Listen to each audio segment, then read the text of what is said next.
একাধিকবার মুখোমুখি হলেও এখনও যেন ভুল বোঝাবুঝি শেষ হচ্ছে না রাহি, রাহুল আর তিতলির জীবনে।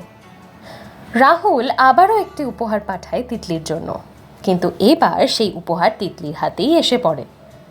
উপহার পেয়ে বেশ খুশি হয়ে যায় তিতলি, কিন্তু রাহি বিষয়টি পছন্দ করে না। সে তিতলিকে সাবধান করে দেয় আর বলে এই সম্পর্ক তার জন্যে একেবারে ঠিক না। অন্যদিকে নতুন এক মোড় নেয় রাহির জীবনে। জনার্দনের সঙ্গে তার বিয়ের দিন ঠিক হয়ে যায়, কারণ জন মাত্র 1 সপ্তাহের মধ্যেই বিদেশে চলে যাবে। তাই তাড়াহুড়ো করেই ঠিক হয় 1 সপ্তাহের মধ্যেই তাদের বিয়ে হবে। অন্যদিকে রাহুলও ঠিক করে আর দেরি নয়, এবার সে তিতলিকে নিজের মনের কথা জানাবেই। সে একটি আংটি আর চিঠি একটি বাক্সে রেখে নিজের ভাইয়ের হাতে সেটা তিতলির কাছে পাঠায়। কিন্তু আবারও ঘটে অদ্ভুত এক ঘটনা। উপহারের বাক্স তিতলির হাতে পৌঁছালেও তার সঙ্গে থাকা চিঠিটি গিয়ে পড়ে রাহির হাতে। চিঠি পেয়ে সব কিছু বুঝতে পেরে রাহি ছুটে যায় সেই ভেন্যুতে যেখানে রাহুল রয়েছে। সেখানে গিয়ে দুজনের মধ্যে শুরু হয় তুমুল কথা কাটাকাটি। রাহুল ভীষণ রেগে যায় এবং সবার সামনে নিজের আসল পরিচয় জানায়। সেই সঙ্গে সে স্পষ্ট জানিয়ে দেয় সে কোনো দিনই বিদেশে যেতে চায় না, কারণ তার নিজের বাবার জীবনের অভিজ্ঞতাই তাকে এই সিদ্ধান্ত নিতে বাধ্য করেছে। তর্কের মাঝেই রাহুলকে কড়া কথা শোনায় রাহি। সে বলে তিতলির সঙ্গে তার সম্পর্ক এমনিতেই সম্ভব নয়, কারণ তিতলি বিদেশে যাওয়ার স্বপ্নেই বাঁচে। এর মধ্যেই এগিয়ে আসে রাহি আর জনার্দনের আশীর্বাদের দিন। কিন্তু এই অনুষ্ঠানে এসে হাজির হয় রাহুলও, কারণ সে আগে থেকেই জনার্দনকে চিনত।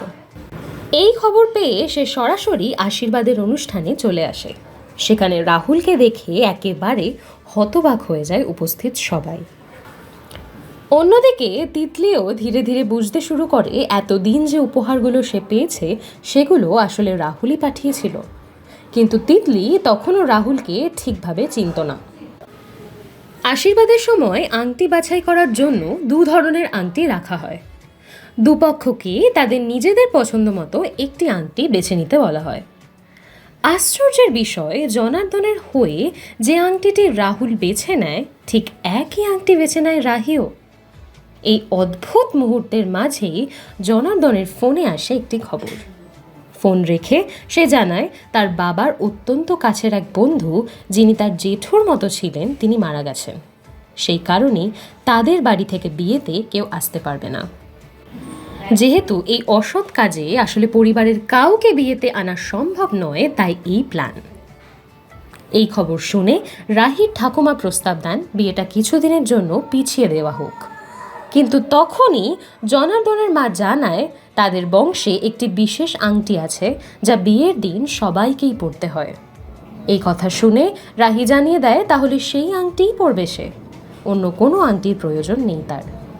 রাহির এই কথা শুনে যেন মুহূর্তের জন্য থমকে যায় রাহুল। অন্যদিকে রাহুল তিতলির জন্য আলাদা করে একটি আংটি নিয়ে আসে। আংটিটি দেখে তিতলি জিজ্ঞেস করে এটি কি বিদেশ থেকে আনা? রাহুল তখন মিথ্যে বলে।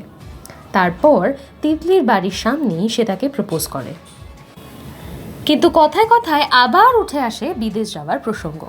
তখন রাহুল স্পষ্ট করে জানিয়ে দেয় বিদেশে গিয়ে থাকার কোনো রকম পরিকল্পনা তার নেই।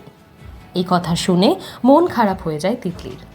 আংটি হাতে নিয়েও শেষ পর্যন্ত সে সেটি খুলে রাহুলের হাতে ফিরিয়ে দেয় আর বলে যদি বিদেশে যাওয়ার ইচ্ছে না থাকে তাহলে এই সম্পর্ক তৈরি হওয়াই সম্ভব নয়। সব কিছু দূর থেকে লক্ষ্য করছিল রাহি, কিন্তু রাহুল তখনও হাল ছাড়তে রাজি নয়। সে জানিয়ে দেয় তিতলিকে দেওয়া কথা সে রাখবেই, প্রয়োজনে বিদেশেও যাবে। তাহলে কি তিতলির জন্য নিজের সিদ্ধান্ত বদলাবে রাহুল? রাহির জীবনে জনার্দনের জায়গা কি সত্যিই পাকাপাকি হয়ে যাবে, নাকি আবারও নতুন কোনো সত্য সামনে এসে বদলে দেবে সবকিছু? জানতে চোখ রাখুন স্টার জলসায়।